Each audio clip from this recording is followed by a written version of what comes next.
శ్రీకృష్ణ జన్మాష్టమి అంటే కృష్ణుడి పుట్టినరోజు.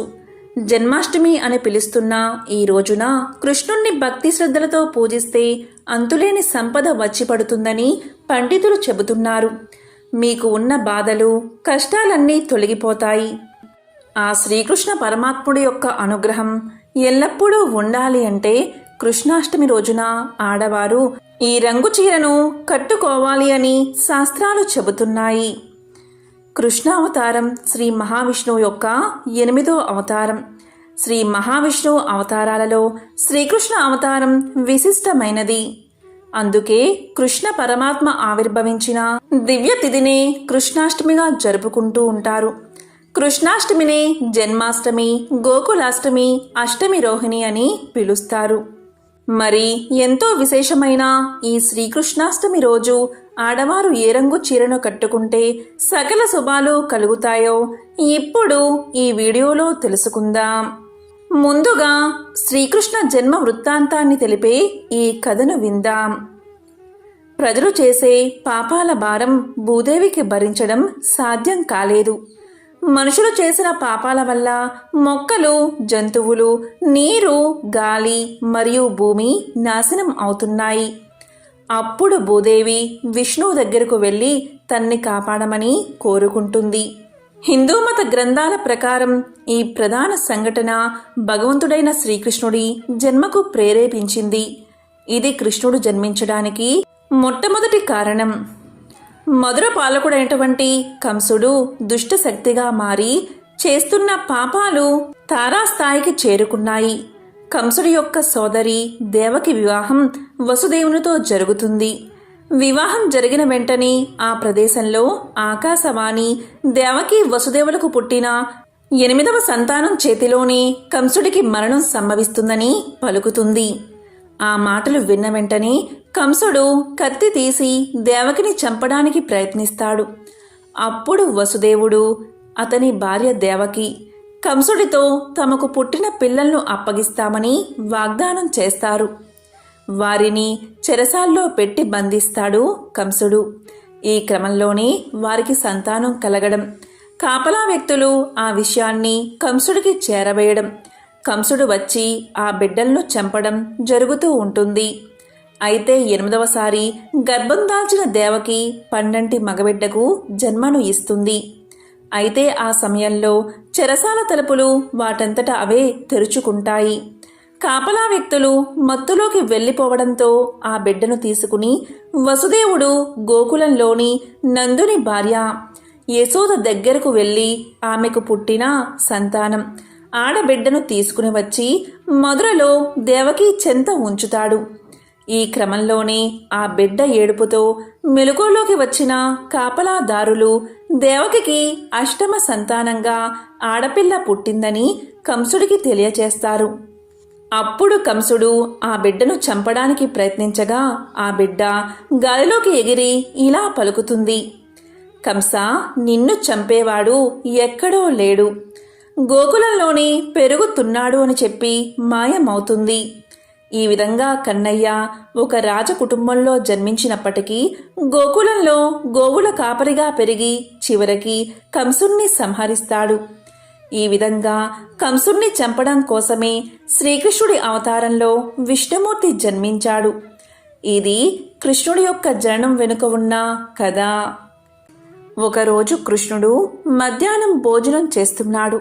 చాలా ఆనందంగా, గర్వంగా సత్యభామ ఆయనకి వడ్డిస్తోంది. ఎందుకంటే ఆయన ప్రతిరోజు ఇంటికి వచ్చే మనిషి కాదు. ఆయనకి భోజనం పెట్టడానికి తనకి చాలా అరుదుగా అవకాశం దొరుకుతుంది. అందువల్ల సత్యభామ చాలా ఆనందంతో, సంతోషంగా భోజనం పెడుతుంది. కానీ భోజనం మధ్యలో కృష్ణుడు హఠాత్తుగా లేచి చేతులు కూడా కడుక్కోకుండా ద్వారం వైపు పరిగెత్తాడు. సత్యభామ నిర్ఘాంతపోయింది. ఆమె ఇలా పలికింది: ఇదేమిటి స్వామి, దయచేసి భోజనం పూర్తి చేసి వెళ్ళండి అంది. అప్పుడు కృష్ణుడు ఇలా పలికాడు: లేదు, నేను ఇప్పుడే వెళ్ళాలి అంటూ ముఖద్వారం వైపు పరిగెత్తాడు. కానీ మళ్ళీ వెనక్కి తిరిగి వచ్చి భోజనం చేయడం కొనసాగించాడు. అప్పుడు సత్యభామ ఇలా అడిగింది, అలా పరిగెత్తారు ఎందుకు స్వామి? మళ్ళీ తిరిగి ఎందుకు వచ్చారు? ఏమిటిది అని అడిగింది. అప్పుడు కృష్ణుడు ఇలా సమాధానం చెప్పాడు, నా భక్తుడు ఒకడు అడవిలో కూర్చుని ఉన్నాడు. అతని జీవంలో ప్రతి శ్వాస కృష్ణ కృష్ణ కృష్ణగా మారిపోయింది. అతని వైపు ఆకలిగా ఉన్న ఒక పులి వస్తూ ఉండగా చూశాను. కాబట్టే పరిగెత్తాల్సి వచ్చింది. ద్వారం వరకు వెళ్ళాను. కానీ ఆ మూర్ఖుడు ఒక రాయి తీసుకున్నాడు. దాంతో సరే అతని సంగతి అతన్నే చూసుకుంటాడని నేను వెనక్కి తిరిగి వచ్చేశాను అని సమాధానం చెప్పాడు శ్రీకృష్ణుడు. ఒకసారి కృష్ణుడు పుట్టినరోజు నాడు సంగీతం, నాట్యం ఇంకా బాణాసంచాతో పెద్ద ఉత్సవం జరపాలని గొప్పగా ఏర్పాట్లు జరిగాయి. చాలామంది జనం వచ్చారు. కానీ కృష్ణుడు మాత్రం సంబరాల్లో పాల్గొనడానికి ఇష్టపడకుండా ఇంట్లోనే కూర్చున్నాడు. సాధారణంగా ఎలాంటి వేడుకైనా నలుగురితో చేరడానికి కృష్ణుడు ముందుంటాడు. కానీ ఆ రోజు మాత్రం ఎందుకనో ఆయన ఇష్టపడడం లేదు. అప్పుడు రుక్మిణి వచ్చి ఇలా పలికింది, స్వామి, ఏమైంది మీకు? ఏమిటిది? ఎందుకని మీరు వేడుకలో పాల్గొనడం లేదు అని అడిగింది. అప్పుడు కృష్ణుడు రుక్మిణితో ఇలా అన్నాడు, రుక్మిణి, నాకు తలనొప్పిగా ఉంది అన్నాడు. ఆయనకు నిజంగా తలనొప్పి ఉందో లేదో మనకు తెలియదు. వెంటనే రుక్మిణి వైద్యుల్ని పిలిపించండి అని సేవకులకి చెప్పింది. వైద్యులు వచ్చారు. కృష్ణుడికి ఆ మందు ఈ మందు ఇవ్వడానికి ప్రయత్నం చేశారు. ఇవన్నీ నాకు పని చెయ్యవు అన్నాడు కృష్ణుడు. మరి ఇంకేం చేద్దాం అన్నారు జనం. ఆ పాటికి చాలామంది జనం వచ్చి చేరారు. సత్యభామ కూడా వచ్చింది. నారదుడు కూడా వచ్చాడు. ఏమైంది? ఏం జరిగింది? ప్రతి ఒక్కరూ కంగారు పడుతున్నారు. కృష్ణుడికి తలనొప్పిగా ఉంది, మనమేం చెయ్యాలి అని. అందరూ ఇలా ఆందోళనలో ఉండగా కృష్ణుడు ఇలా పలికాడు, నన్ను నిజంగా ప్రేమించేవాళ్ళు ఎవరైనా మీ పాదాల దగ్గర నుంచి కొంచెం దూరి తీసి నా తల మీద రుద్దండి, వెంటనే నా తలనొప్పి తగ్గిపోతుంది అని కృష్ణుడు చెప్పాడు. అప్పుడు సత్యభామ ఇలా పలికింది, ఏమిటి అర్థంలేని మాటలు? నేను మిమ్మల్ని ప్రేమిస్తున్నాను, కానీ నా పాదధూళి తీసి మీ తల మీద పెట్టడం మాత్రం చెయ్యను. అలాంటివి చెయ్యతగని పనులు కాదు అని పలికింది. ఇక రుక్మిణి కూడా ఇలా అంది, ఇది ఎలా చేయగలం స్వామి? మహాపాపం, ఇది మేము చెయ్యలేము అని ఏడ్చింది. అప్పుడు అక్కడే ఉన్న నారదుడు ఇలా పలికాడు, నేను కూడా ఇలాంటి పని చెయ్యదలుచుకోలేదు స్వామి. నువ్వు సాక్షాత్తు భగవంతుడివి. దీంట్లో ఏ రహస్యం ఉందో నాకు తెలియదు. ఇందులో దాగి ఉన్న కుట్ర ఏంటో కూడా తెలియదు. నా పాదాల దగ్గర మట్టి తీసి నీ తల మీద పెడితే నేను నరకంలో మాడి మసైపోతాను అని నారదుడు వెనుతిరిగాడు. ఈ విషయం అంతటా పాకిపోయింది. ప్రతి ఒక్కరూ భయపడ్డారు. మేము ఇలాంటి పని చెయ్యలేము, ఆయనంటే ప్రేమే కానీ ఇలాంటి పని చేసి నరకానికి పోలేము అని. ఉత్సవం కృష్ణుడి కోసం ఎదురు చూస్తుంది. కానీ ఆయన మాత్రం తలనొప్పితో అక్కడే కూర్చున్నాడు. ఈ వార్త బృందావనం చేరింది. కృష్ణుడికి తలనొప్పిగా ఉందని గోపికలకి తెలిసింది. రాధ తన పవిట చెంగు తీసి నేల మీద పరిచింది. గోపికలందరూ దానిమీద తీవ్రంగా నృత్యం చేశారు. వెంటనే రాధ దాన్ని తీసి నారదుడికి ఇచ్చి ఇలా పలికింది, దీన్ని తీసుకెళ్లి కృష్ణుడి తల చుట్టూ కట్టండి అని చెప్పింది. వెంటనే నారదుడు ఆ వస్త్రాన్ని తీసుకెళ్లి కృష్ణుడి తల చుట్టూ కట్టగానే కృష్ణుడి తలనొప్పి మటుమాయమైపోయింది. ఆయన ఎప్పుడూ తాను దేనికి ఎక్కువ విలువ ఇస్తారో సృష్టం చేసేవారు. రాజులతో పాటు తిరిగిన, రాజ్యాలను తనకు కానుకలుగా ఇచ్చినా ఆయన అవి తృణప్రాయంగా భావించేవారు. కానీ భక్తితో ప్రేమతో చేసే పని మాత్రం ఆయనకు ఎంతో విలువైనది. ఒకసారి దేవఋషి నారదముని ఇంద్రలోకం నుంచి ఒక పారిజాత పుష్పాన్ని తెచ్చి శ్రీకృష్ణ భగవానుడికి ఇస్తాడు. అలాగే దేవఋషి నారదముని ఈ పారిజాత పుష్పాన్ని మీకు అత్యంత ప్రేమగల భార్యకు ఇమ్మని శ్రీకృష్ణుణ్ణి అడుగుతాడు. ఆ సమయంలో రుక్మిణీదేవి శ్రీకృష్ణుడి పక్కనే ఉంటుంది. కాబట్టి శ్రీకృష్ణుడు ఆ పారిజాత పుష్పాన్ని రుక్మిణీదేవికి అప్పగిస్తాడు. ఆ పుష్పంలోని సుగంధం అంటే పరిమళం ఎంత మనోహరంగా ఉందో ద్వారక అంతా వర్షపు మేఘంలా ఆవరించిపోయింది. ద్వారకలో ఉన్న ప్రతి ఒక్కరూ ఆ పుష్పంలోని సుగంధ పరిమళానికి ఎంతో ఆశ్చర్యపోతారు. దేవఋషి నారదముని శ్రీకృష్ణుడికి పారిజాత పుష్పాన్ని ఇచ్చాడని శ్రీకృష్ణుడు తన మొదటి ప్రధాన భార్య అయిన శ్రీ రుక్మిణీదేవికి దాన్ని ఇచ్చాడని సత్యభామ తెలుసుకుంటుంది. దీంతో సత్యభామకు పట్టరాని ఆగ్రహం వస్తుంది. తరువాత ఆమె త్రిలోక సంచారి అయిన నారదుణ్ణి పిలుస్తుంది. అప్పుడు నారదుడు ఇలా అంటాడు, రాణి సత్యభామ, నా ఉద్దేశం అనుమానించకు. కానీ ఇది నా వృద్ధాప్యమో లేదా కృష్ణుడు రుక్మిణిని మీకంటే ఎక్కువగా ప్రేమిస్తున్నాడు అనేది నిజమో అని పలకగానే సత్యభామ పూర్తిగా కదిలిపోయి నిశ్చలంగా నిలబడి నారదుని వైపు చూసింది. అప్పుడు నారదుడు మళ్ళీ ఇలా పలికాడు, మీరు ఆమె కంటే చాలా అందంగా మనోహరంగా ఉన్నారు. మీరు చిన్నరాణి. మీరు మరింత శ్రద్ధ వహించాల్సిన అవసరం లేదని మీరు అనుకుంటున్నారా అని నారదుడు రెచ్చగొట్టాడు. అప్పుడు సత్యభామ నారదుడి వైపు జిజ్ఞాసగా చూస్తూ, నాకు చెప్పు దివ్య ఋషి, అతని అవిభక్త దృష్టిని పొందాలంటే నేనేం చెయ్యాలి? నువ్వే ఇప్పుడు నాకు ఆశ అని వేడుకుంది. కృష్ణుణ్ణి తులాభారం చెయ్యమని నారదుడు సలహా ఇస్తాడు. అలా చేస్తే కృష్ణుడు సత్యభామకు దాసుడిగా ఉంటాడని సలహా ఇస్తాడు. సత్యభామ గర్విష్టి. అందరికంటే తానే అందమైన దాన్నని, ఇంకా ధనవంతురాలని అనుకునేది. అలాగే కృష్ణుడంటే అమిత ప్రేమ. ఆ ప్రేమను ప్రదర్శించాలని కృష్ణుడి బరువుకు సమానమైన బంగారాన్ని పట్టణ వాసులందరికీ పంచి పెట్టాలి అనుకుంది. దీన్నే తులాభారము అంటారు. తూనిక త్రాసులో తమ బరువుతో సమానమైన వెన్న, నెయ్యి లేదా బియ్యాన్ని తూచి వాటిని ఊరు ప్రజలకు పంచి పెడతారు. ఇది ఒక సాంప్రదాయం. సత్యభామ తులాభారం సిద్ధం చేసింది.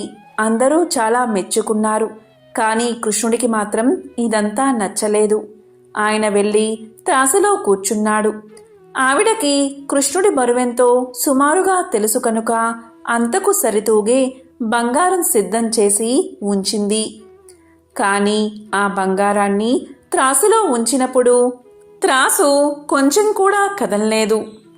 కృష్ణుడు చిన్న పిల్లవాడిగా ఉన్నప్పుడు ఇలాంటిదే ఒకటి జరిగింది. ఒక రాక్షసి వచ్చి తన్ని ఎత్తుకుపోవాలని చూసింది. అప్పుడు కృష్ణుడు చాలా బరువెక్కిపోవడం వల్ల కృష్ణుణ్ణి ఎత్తే ప్రయత్నంలో ఆ రాక్షసి కృష్ణుణ్ణి ఎత్తలేక మీద వేసుకుని తానే కింద పడిపోయి నలిగి చచ్చిపోయింది. కృష్ణుడు తన బరువుని పెంచుకుని తులాభారంలో కూర్చున్నాడు. ఆవిడ తాను సిద్ధంగా ఉంచుకున్న బంగారాన్నంతా త్రాసులో వేసింది. కానీ ఏ ఉపయోగం లేకపోయింది. అప్పటికే పట్టణంలో ఉన్న వాళ్ళందరూ ఇది చూడ్డానికి వచ్చేశారు. ఇక సత్యభామ తనకున్న ఆభరణాలన్నిటినీ తీసుకురమ్మని పరిచారికలకు చెప్పింది. ఒకటి తర్వాత ఒకటిగా ఆభరణాలన్నీ తులాభారంలో వేసింది. తనకు ఉన్నవన్నీ త్రాసులో వేసినా అది కొంచెం కూడా కదల్లేదు. తనకిది చాలా అవమానంగా భావించి సత్యభామ ఏడవడం మొదలుపెట్టింది. తులాభారాన్ని చూడ్డానికి ఊరంతా తరలి వచ్చింది. కానీ తన దగ్గర మాత్రం తగినంత బంగారం లేదు. తన అదృష్టాన్ని మరియు సంపదను చూసుకుని ఎప్పుడూ గర్వపడుతూ ఉండే సత్యభామకి ఇప్పుడు చాలినంత బంగారం లేక ఏం చెయ్యాలో తోచలేదు. ఇక తాను ఎప్పుడూ అసూయపడుతూ ఇబ్బందిగా భావించే సవతి రుక్మిణి వైపు చూసింది. రుక్మిణితో నేనేం చెయ్యను, ఈ అవమానం నాకు ఒక్కదానికే కాదు, నీకు నాకు ఇంకా అందరికీ ఏం చెయ్యాలి అని అడిగింది. అప్పుడు రుక్మిణి వెళ్ళి బయట ఉన్న తులసి మొక్క ఆకులు మూడిటిని తెంపి తీసుకొచ్చి తులాభారంలో వేసింది. కృష్ణుడు వెంటనే తక్కెడలో తేలికై పైకి లేచాడు. అప్పుడు సత్యభామ నారదుని వైపు తిరిగి కన్నీళ్లతో ఇలా పలికింది. దేవఋషి, ఈరోజు కష్టపడి నేర్చుకున్న ఈ పాఠం నాకు మీరు నేర్పినందుకు ధన్యవాదాలు. భగవంతుని పట్ల భక్తి మరియు ప్రేమ యొక్క శక్తిని నేను ఎన్నటికీ తక్కువ అంచనా వేయను అని సత్యభామ పలికింది. నారదుడు తల ఊపాడు. తన లక్షణమైన నారాయణ నారాయణతో అతను వైకుంఠానికి వెళ్ళిపోయాడు. శ్రీకృష్ణుడి జననం, ఆయన జీవితం అంతా ఒక అద్భుతం. యుగ యుగాలుగా ఆయన తత్వం, ఆయన జీవితం మానవ జాతిని విశేషంగా ప్రభావితం చేస్తుంది. ఉత్తరప్రదేశ్లోని మధురలో కృష్ణుడు జన్మించినట్లు పురాణాలు చెబుతున్నాయి. పురాణాల ప్రకారం మధురలో ఉగ్రసేనుడు ఒక ప్రముఖ యాదవరాజు. ఉగ్రసేన మహారాజు వృద్ధుడు కావడం వల్ల అత్యాశాపరుడైన అతని కొడుకు కంసుడు తన తండ్రిని కారాగారంలో పెట్టి అధికారాన్ని చేజెక్కించుకుంటాడు. మరొక వైపు కంసుడి చెల్లెలు దేవకి మరొక యాదవరాజైన వసుదేవుణ్ణి వివాహం చేసుకుంటుంది. పెళ్లైన తరువాత కొత్త దంపతులను కంసుడు తన రథంలో తీసుకువెళ్తున్నప్పుడు ఆకాశవాణి భవిష్యత్తు ఇలా పలుకుతుంది. ఓ కంస, నీ చెల్లెలి పెళ్లి తర్వాత నువ్వు ఎంతో ఆనందంగా ఆమెను తీసుకువెళ్తున్నావు. నీ చెల్లెలికి పుట్టే 8వ శిశువు నిన్ను వధిస్తాడు. ఇదే నీ అంతం అని చెబుతుంది ఆకాశవాణి. కంసుడు ఒక్కసారిగా కోపంతో ఊగిపోతాడు. ఓహో, ఆమె 8వ బిడ్డ వచ్చి నన్ను చంపుతుందా? నేను ఆమెను ఇప్పుడే చంపేస్తాను. ఆమె తన 8వ బిడ్డకు ఎలా జన్మనిస్తుందో నేను చూస్తాను అని హూంకరిస్తాడు. అక్కడే కత్తి తీసి తన చెల్లెలి తలను నరకబోతాడు. పెళ్లికొడుకైన వసుదేవుడు కంసుణ్ణి అర్థిస్తాడు. దయచేసి ఆమె ప్రాణం తీయకు. ఆమె 8వ సంతానమే కదా నిన్ను చంపేది. నేను మాకు పుట్టిన పిల్లలందరినీ నీకు ఇస్తాను. నువ్వు వాళ్ళని చంపవచ్చు, కానీ దయచేసి నా భార్యను వదిలిపెట్టు అని కంసుడితో వసుదేవుడు ఒక ఒప్పందం కుదుర్చుకుంటాడు.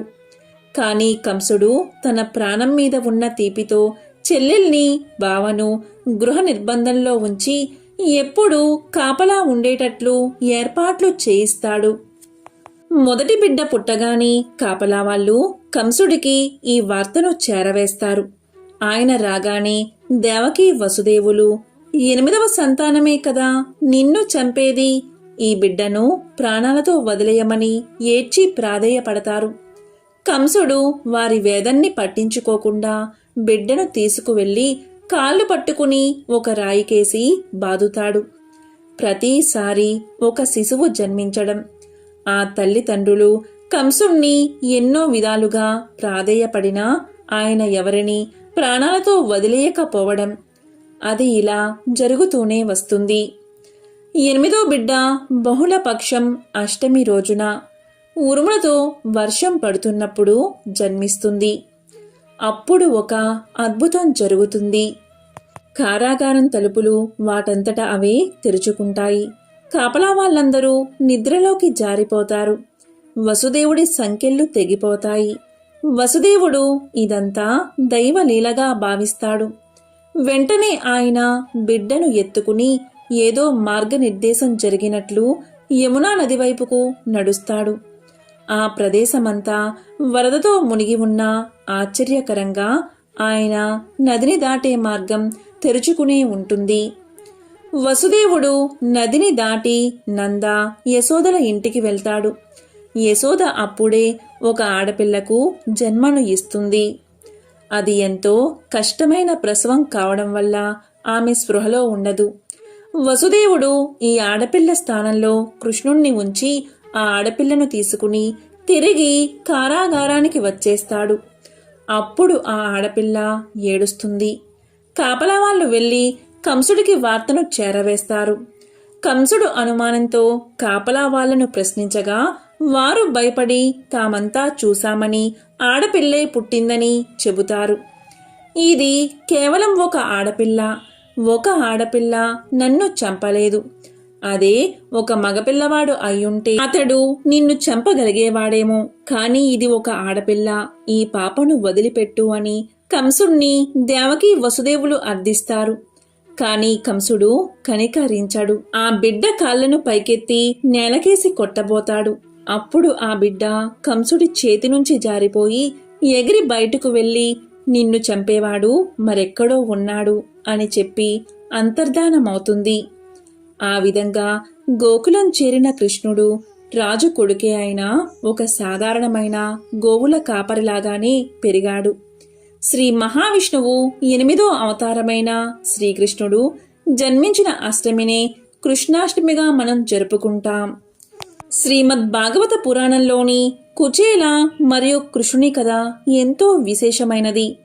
కుచేల అంటే చిరిగిన బట్టలు ధరించేవాడు. భగవంతుడైన శ్రీకృష్ణుని స్నేహితుడు, సహ విద్యార్థి, అలాగే భక్తుడు. కుచేలుడి పేరు సుదాముడు. పాతవి చిరిగినవి బట్టలు కట్టుకునేవాణ్ణే కుచేలుడు అంటారు. అంతటి పేదరికం, దారిద్రం కుచేలుడిది. ధనానికి లేనివాడే, కాని గుణానికి లేనివాడు కాదు. కోరికలు ఆశలు ఉన్నవాడు కూడా కాదు. కృష్ణుడు కుచేలుడు చిన్ననాటి స్నేహితులు. సాందీపుడు అనే గురువుగారి దగ్గర ఇద్దరూ విద్యా బుద్ధులు నేర్చుకున్నారు. ఆ కాలంలోనే ఒకరోజు గురువుగారి భార్య సమిదలు తెమ్మని ఇద్దరినీ అడవికి పంపింది. అనుకోకుండా గాలి వాన ముంచెత్తింది. స్నేహితులిద్దరూ చెట్టెక్కారు. కృష్ణుడు చెట్టుపైన ఉంటే కింది కొమ్మ మీద కుచేలుడు ఉన్నాడు. గురుమాత ఇచ్చిన అటుకులు గుప్పెడు నోట్లో వేసుకుని కుచేలుడు నములుతూ ఉంటే కృష్ణుడు అడిగాడట. చలికి దవడలు వణుకుతున్నాయని అబద్ధం చెప్పాడట కుచేలుడు. ఆకలి దగ్గర అల్పత్వం బయటపడింది. అందుకు పర్యవసానంగానే కుచేలుడి కథ కనిపిస్తుంది. కుచేలుడు పెద్దవాడయ్యాడు. పెళ్లి చేసుకున్నాడు. భార్య వామాక్షి. పేదరికాన్ని సైతం ప్రేమించగల ఇల్లాలు. దారిద్రాన్ని భరిస్తూనే వచ్చింది. అధిక సంతానం వల్ల అన్నం కోసం అవస్థలు పడవలసి వచ్చింది. 27 పిల్లలు. అమ్మా ఆకలి, అమ్మ ఆకలి అని అడిగితే పట్టెడన్నం పెట్టలేకపోయేది. ఈతి బాధలు భరించడం కష్టమైపోవడంతో మరో మార్గం లేక చిన్ననాటి మిత్రుడైన కృష్ణుణ్ణి కలవమని భార్య కుచేలుణ్ణి కోరుతుంది.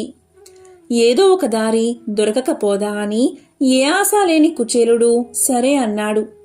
బయలుదేరిన కుచేలుడికి ఏం కానుక తీసుకెళ్లాలో తెలియలేదు.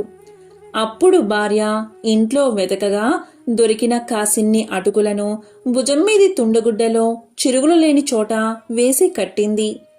కుచేలుడు ద్వారకకు బయలుదేరాడు. కాలి నడకన అలసిపోయి ఒక చెట్టు కింద చేరపడ్డాడు. కునుకు పట్టింది. రెప్ప విప్పి చూస్తే అల్లంత దూరంలో ద్వారక కనిపించింది.